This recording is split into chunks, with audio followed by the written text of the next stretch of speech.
What up, racer? ItsJerone here, and welcome back to a new league race here on F1 2021 around Singapore.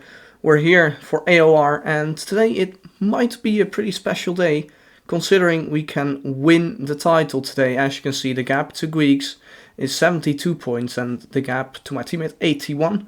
And there are 4 races left. After this race, there will be 3. So if we can get a 79 point gap on both of them, we can win the title. Which means I need to outscore Greeks by 7 points, and my teammates may not score more than 3 points to me. So, pretty difficult scenario, but we just have to, stay composed and drive well, basically. As you can see here by the weather forecast, we'll start in full wet, then it will go to intermediate conditions, and it will dry up at about half an hour into the race. Even plus 45 minutes is dry, but as you can see in a couple of moments, plus 60, oh, I actually cut out the video there. On plus 60 it says an intermediate icon as well. So we may get rain towards the end of the race again, especially if there are many safety cars. Then it's very likely, because this is also the longest race on the calendar. We'll have to do, 35 laps I believe, and a lap around here is about 1 minute 40 in terms of race pace. Now, very clumsy there, as I'm doing a banker lap on mediums. I actually did a banker lap, which I invalidated, then I just did a new lap and invalidated before the lap even started. So that was quite stupid, I'm not going to lie. So we now have 2 invalid times on the board, and we're now switching on to a set of softs, because we of course don't have to save the tires now for the start. We really don't want to start on softs around Singapore, but we'll start on rain tires anyways, so we can just use up all the softs we have. Well, I decided to save 1 pair of softs, just in case there's a late safety car in the race and I may want to switch to a fresh set of softs. As you can see there, put in a 35.0 on the softs, and I was quite surprised to be about 8/10ths clear from everyone else at that moment in time. So for my final run here in qualifying, we're going to absolutely send it. As you can see, 5 seconds on the clock. There's quite a train of cars behind me, so though I don't think everyone made it. And you can see now, going through turn 3, I actually locked up my left rear a little bit, and I don't think the surface temperatures really like that, so my exit was not great. Heading through turn 5, do tap the wall slightly, but I don't think we got damage from that, as we're actually checking it. And that means we optimized the track fully. So, heading through the rest of Sector 1 now. Actually, we're already in Sector 2, what am I talking about? And yeah, this time doing it a lot better than on my previous lap on softs. I definitely did lose quite a bit of time here on that previous lap, as also the track conditions are pretty optimal right now. Missed the apex for that left-hander, you want to cut that a lot more, as we're now going through here, and you can see another snap there. Just about managed to save it, but we do run quite deep, as our right hand side tires are both reaching 104 degrees right now, so we're really on the limit in terms of tire temperatures here. So I decided to just take this final sector a little bit easier on the tires and not push as hard as I did through the previous 2 sectors, and we're actually keeping it pretty tidy through here. Little snap, we do correct it nicely, we get close to the wall for this left-hander, and also close on the exit, and just cutting all the curbs around this final sector basically. And we optimize the track on that exit as well. Missed the apex for this final corner a little bit, but overall I would say that's a pretty okay lap. Sure, there's probably 2-3 tenths more in that lap, but we're 7/10ths clear here in qualifying today around Singapore. So yeah, I was quite happy with this, not going to lie. I didn't even practice the qualifying that much, I mostly practiced the race. If it was dry, I would have started on softs, doing a 2-stop. Even though that would not be the optimal strategy, I would have just wanted to have some fun. But that's not the case, because we're on rain tires. I have to confess something, I didn't get the recording of the start of the race. It started like halfway through lap 2.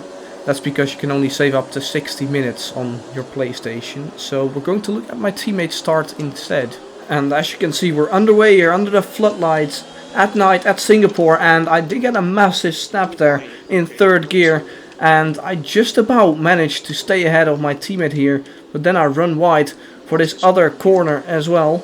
But fortunately I do get enough traction to stay ahead of my teammate, as Greeks is down my teammate's inside, and they make contact together, and you will hear now. Still in the lead of this? I have no idea. I think Greeks just understeered right into me and spun himself. So Greeks understeered into my teammate, but let's see what happened on Greeks' screen. Well, first of all, his 5 red lights went out a little bit later than my 5 red lights and also my teammate's 5 red lights, so it sort of looked like we had 0 reaction time here. And he lost the position initially to my teammate, and you can see now a red cross appearing next to my name. And that's desync, and you'll see what happens now. My car sort of ghosts into Ralph's car, and I think Greeks got very distracted. Now in the end, my desync, or our desync I should say, didn't take out Greeks, but it was him understeering into Ralph, of course. But yeah, this is just not what you want to see, really. And yeah, I don't know whose fault that is, whose internet was playing up, whether Codemaster servers are playing up, but Greeks is somewhere towards the back of the grid now, and yeah, you just don't love to see it this way. But you can see we actually got underway quite nicely after our horrible initial start. We now have a 4-second gap to my teammate, and also thanks to our streamers for allowing me to share a little bit of this footage. Their links are in the description as well if you want to see their full races. But we're going purple, and that meant we're improving for an even better lap time. But we do have our first safety car of the session. Not entirely sure what for. We think it's going to dry up. 10 minutes. Inters seem like the fastest tyre for now. So 10 minutes of this rain, Inters are the fastest tyre, and it's probably too far out to gamble for a set of slicks already under safety car conditions, and nobody went for that gamble, so we're all still on a set of intermediate tyres.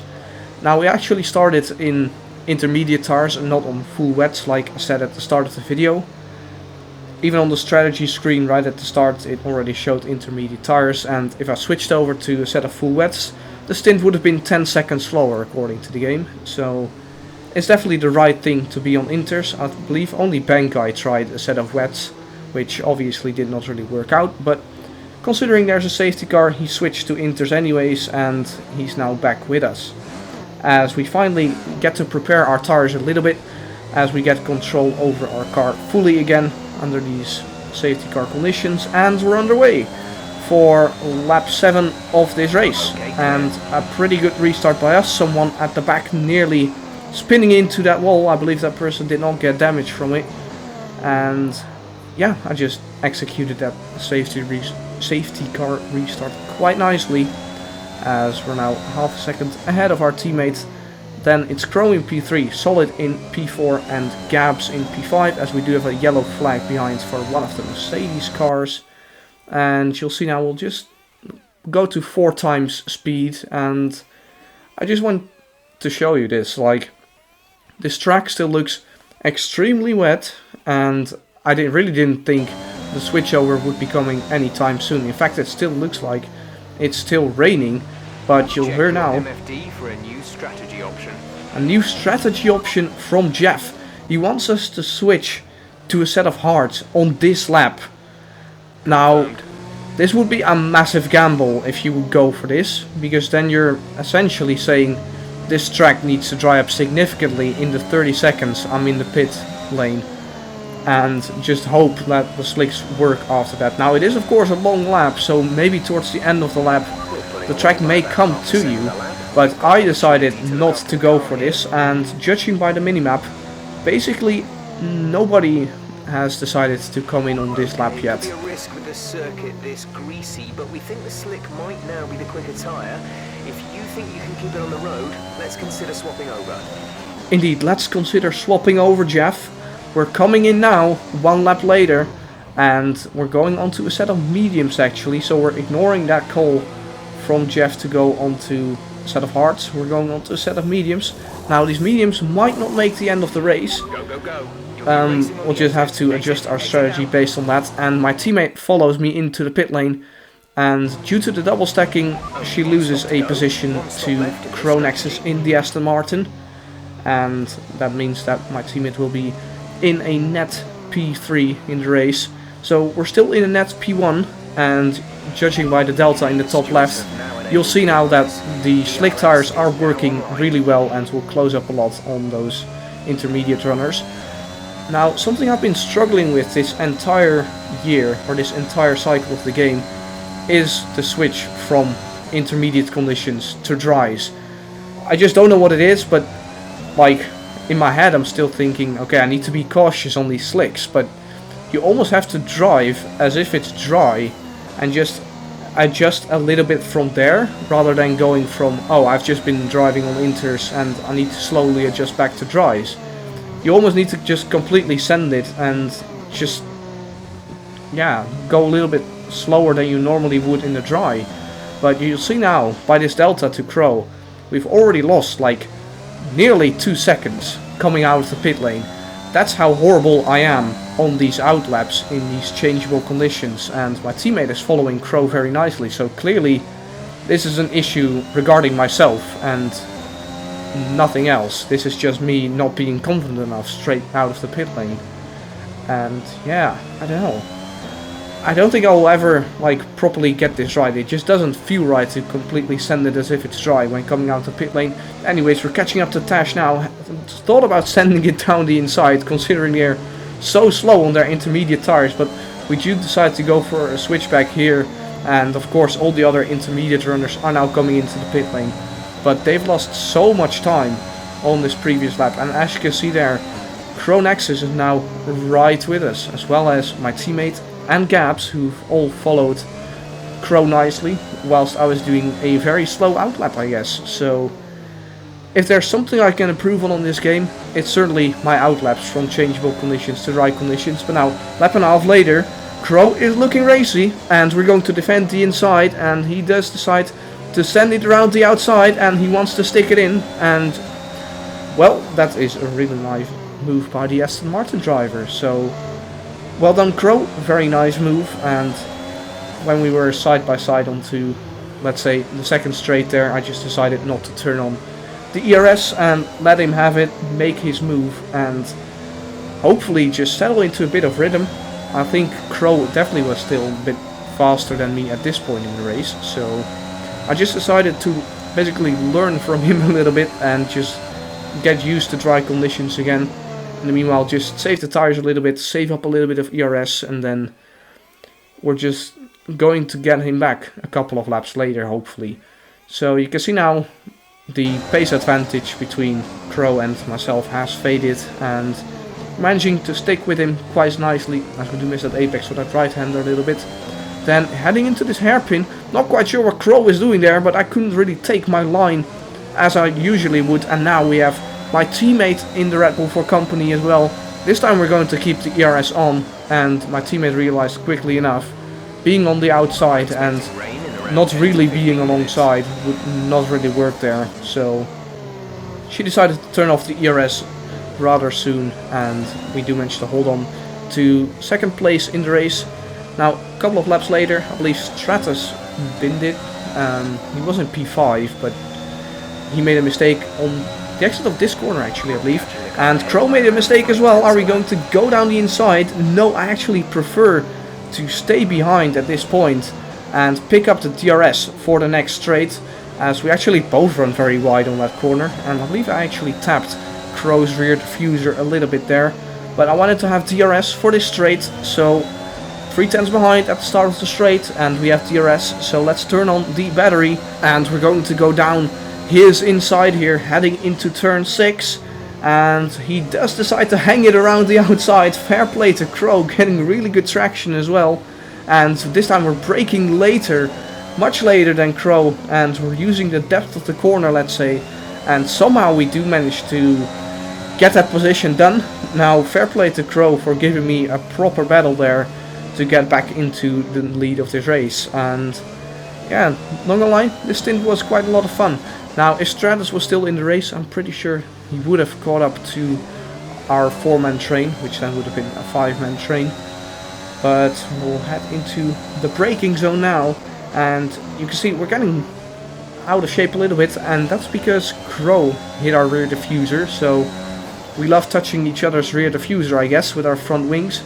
But unfortunately for Crow, his hit was a little bit harder. Now, at the time I actually thought he got damage here, judging by the crowd screaming, but I'm pretty sure it was actually Crow hitting me rather than him picking up damage in that tunnel. And we'll actually have a replay shot of that as well. Sorry for the heads up display that's still on, that's a little bit ugly. But that little tap gave Crow some wing damage, and that was very unfortunate for the rest of this race. Now this is of course very good for us, because it means that we can build a gap to Crow now, as Crow's actually battling with my teammate, not wanting to give up the position that easily. And good for my race, Crow stays ahead for this lap. So you can see now, gap nearly 2 seconds. Rain is forecast in just over 10 minutes time. Rain in 10 minutes. Dries seem like the fastest tyre at the moment. Rain in 10 minutes time, and this time my teammate does manage to get the move done on Crow. But it does mean that we will get rain towards the end of this race. Skipping on 8 laps later, start or halfway through lap 24, and you can see first raindrops are falling right now. So this will be a very important phase of the race. In the meanwhile, I opened up my bag of tricks, so to speak, and the trick I pulled off was driving as fast as I could. I took some extra risks in this over the last 8 laps, and I just extended the gap quite a lot. I was pushing really hard, and it did cost me 1 additional warning. We're on 2 warnings at this point, and you can see now rain is certainly coming down, and we have an 8-second gap over my teammates. So even if we make the wrong decision or time the pit stop wrong, we may still get ahead. But a safety car comes out right as I pass the pit lane, and the safety car will pick me up immediately. So this definitely throws a massive spanner in our works, and my teammate comes in for a set of intermediate tires immediately. Now that's probably the right call. That's what I would have done initially as well if I were in that position. Gaps continued, and Basti and Jesse continued, but everyone else immediately made the switch to inters. So my teammate is probably in a net P1 right now. About 10 more minutes of this rain. Dries seem like the fastest tyre at the moment. However, I noticed that the rain wasn't coming down that quickly. ETA on this rain clearing up is about 10 minutes, so just keep your concentration out there. Dries seem like the best tyre for now. And I thought maybe this might be a scenario where it doesn't rain enough to warrant a switch to intermediate tires. Dries seem like the fastest tyre at the moment. As you can see, as we're heading into the pit lane now, it's still quite dry. Well out there, keep it up. We're looking at about 10 more minutes of rain. 10 minutes. Dries seem like the best tyre for now. Tarmac was still pretty dry, so I actually decided to come in for a set of softs, that set of fresh softs, which I had saved during qualifying. So we're going to take a massive gamble here. Other people are going onto intermediate tires. We're going onto another set of slicks. We're going onto softs, and praying that this rain doesn't get extremely heavy now. Now, if I were in Ralph's position, I would have come in for a set of inters as well, immediately when that safety car came out. But I had the benefit, let's say, to see how heavy the rain would be, and we actually hit the wall a little bit there on that pit exit, not very optimal. 10 minutes left of this rain, then we think it's going to dry up. 10 minutes. Dries seem like the fastest tyre at the moment. Now, even though Jeff says dry tires are still faster, unfortunately the track got significantly wetter on this lap, so we may have shot ourselves in the foot here by going for this strategy. We did emerge in P4, but we're on the wrong tire right now. 10 minutes left of this rain, then we think it's going to dry up. 10 minutes, not sure whether dries or inters are faster. We're right on the crossover. We're right on the crossover, but I could just feel at this point that inters were the right play, and I actually wasn't quite decided yet whether I wanted to come in. I believe we can cut the pit entry like that in AOR, so there's no penalty on doing that. And I actually decided to change my wing as well, due to that contact I had with the pit exit. I wanted to be ahead of Crow on that previous pit exit, but it was never going to work anyways. So we do switch our wing as well, and it means we emerge back in P9 in this race. Yeah, we probably should have been 5 positions up the road if we made the right call. But we did manage to catch back up to the safety car queue, of course. There are only 11 drivers. Wait, it says 11 positions in the top right, but P11 is DNF'd, so I'm not sure what's happening there actually. But we're with 10 drivers, I guess, and let's get underway for the final 4 laps of this race. And let's try to make up a couple of positions. Winning the title will be very unlikely now, considering we have to gain 7 points on Greeks, who's in front of us. But the first one who has to back off is Pasty, but actually he gets better traction around the outside there, whilst we were on the curb trying to go around the outside of Pasty, but it doesn't really work. Massive snap there on the exit. Sneaky looking to get involved into the action as well. And you can see major incident ahead as an Alfa Romeo spun off. The Alfa Romeos made contact together. Solid and Jesse is the unlucky one, spins out. Now Pasty had to back off there, and we managed to get the move done on him. Fortunately for me, I didn't pick up damage there, unlike what happened in my PSGL Singapore race, and we gained 2 positions by that. 1 on track on Pasty and 1 by the spin of Jesse, of course. And we're now back up to P7 in this race. Guigs in P5, but on a 3-second time penalty. And not going to lie, I wasn't really aware of what was the penalty situation in front of me. I of course knew my teammate had a 3-second time penalty. I know Guigs had a 3-second time penalty, but I really wasn't sure about all the other drivers in front there. So we trying to set up the exit there on Hasnane, but we once again just get a massive snap over oversteer, and that's of course the opportunity thrown out of the window. Now I did of course know that I did have a lot of pace in these intermediate conditions. In that first stint I pulled away 4 seconds from my teammates in the first 4 or 5 laps, so the pace was definitely there, and we're trying to put up a lot of pressure here on Hasnane, as he actually went a little bit defensive I think, but in the end takes a normal racing line. And yeah, I just wanted to of course get ahead of Hasnane as soon as possible, but it's not easy to overtake in these intermediate conditions of course.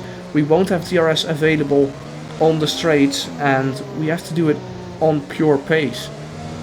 Now unfortunately here I follow in Hasnane on the corner, and we both pick up our 3rd warning of the race at the same time, and we're now both on a 3-second time penalty as well. So we both will not be able to get that free position on Guigs, and that means we'll have to push even harder if we want to get ahead of Guigs, and it looks very unlikely we'll be able to pull 7 points. In the meanwhile though, we got a really nice exit coming out of turn 3, and we're going to go around the outside of the Ferrari of Hasnane, and we're getting very clean traction there on that exit, and we get the move done very nicely there for P6 in this race now. Although Sneaky is of course looking back there at in P8 and trying to stay within 3 seconds of us, so we may not even get this P6. But as I was trying to say, pulling 7 points on Guigs will be very difficult, but my teammate will most certainly gain 3 points on me, considering my teammate is currently in the net lead of the race, although she does have a 3-second time penalty.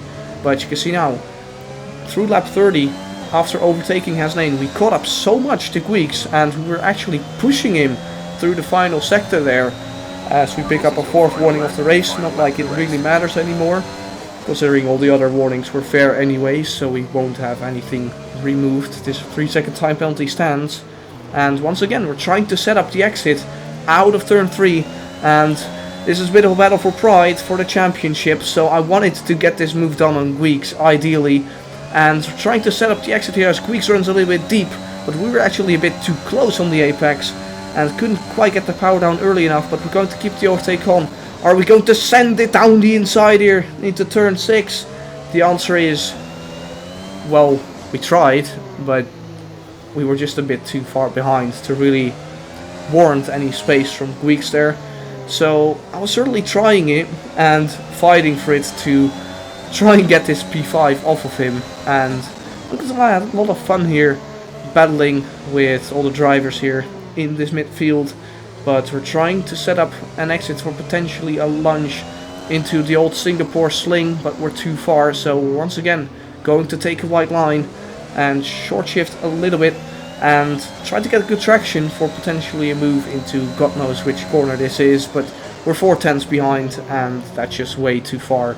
And making a move through this final sector of the race is relatively unlikely, and at this point I started to realize, well, we have the 3-second gap to Sneaky, so maybe not push that hard would be the better thing right now, as I actually make quite a significant mistake there, and Sneaky is back within 3 seconds, so this will be really tight to the finish line.